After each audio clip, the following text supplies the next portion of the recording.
Building এর main হচ্ছে কলম, গেট বিম, বেস, এগুলোই মেইন। গাত্তি প্লাস্টার ওরা সৌন্দর্য জিনিস, তার চেয়ে সৌন্দর্য হইলো যে বিল্ডিং এ যত কাজ আছে সবচেয়ে ভালো সুন্দর একুরেট কাজ হলো কলম। কলমটা দুইটা টানা মারিয়া একুরেট করে রাখছে, এটাও একুরেট, এটা শেয়ারের, ওটাও কলম, ওটা গ্যারেজ রুম। 4 কোণা 4টা কলম দাঁড় করাইছে। বিল্ডিং এর নিয়ম হচ্ছে যে এক সাইড দিয়ে শুরু করে না, 4 কোণা 4টে কলম যদি উঠাইয়ে ফেলাইতে পারে, তারপর মাঝখানে যে কলমগুলো আছে ওগুলা একুরেট হইতে পারে।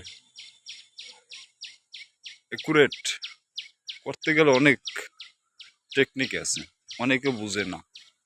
যারা বুঝে না তাদের জন্য এই ভিডিওটা দেখছেন। এই 6 ইঞ্চি পরপর কলম দিয়েছে।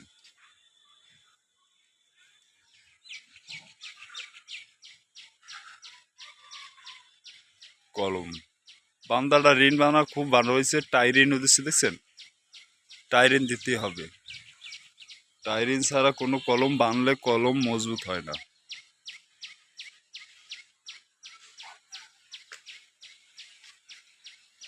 গেট বিমগুলো খুব সুন্দর গেট বিম হয়েছে, গেট বিমগুলো একুরেট দিতে হবে।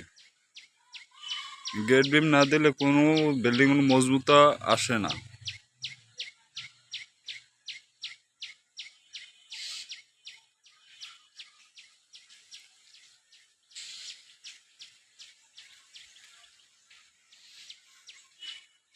চার কোণা চারটে যদি কলম তৈরি করা হয়, তারপরে মাঝখানে যে কলমগুলো থাকে ওগুলো একুরেট মতো দেওয়া যায়, সুতা দিয়ে করলেই একুরেট হয়ে যায়।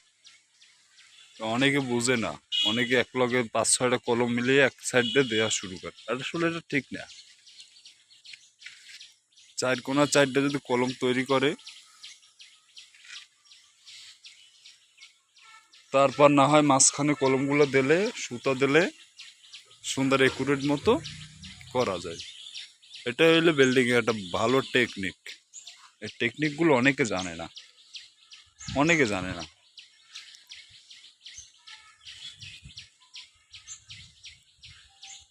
আর লেভেলটা, কলমের লেভেলটা একুরে রাখতে হবে, মেনেছে লেভেল।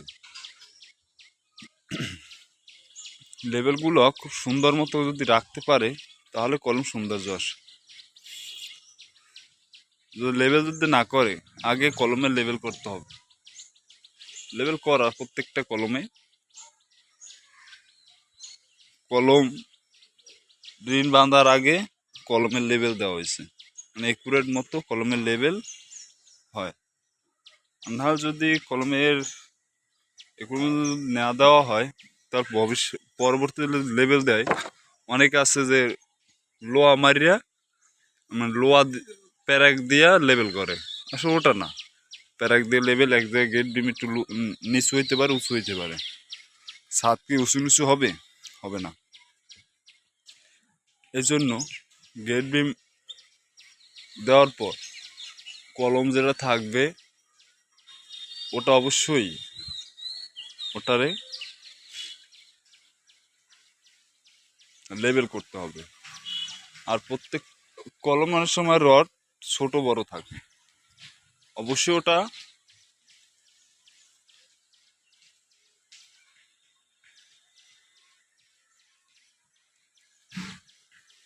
ভালো মতো বাঁধতে হবে ভাই। অনেকে সিঙ্গেল বাঁধে, দেখছেন বাঁধগুলো দেখছেন, ডাবল বাঁধ দেওয়া এবং হুক দিয়ে বাঁধা হয়েছে। এগুলো হুক দিয়ে না বাঁধলে এগুলো মজবুত ভাবে বাঁধা হয় না।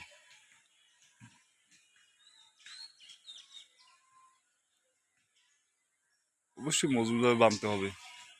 আচ্ছা, যারা না বুঝতে পারছেন অবশ্যই তাদেরকে বোঝার জন্য এই ভিডিওটা ছাড়লাম, সবাই একটু দেখবেন, অবশ্যই কলমের কিছু বুঝতে পারবেন।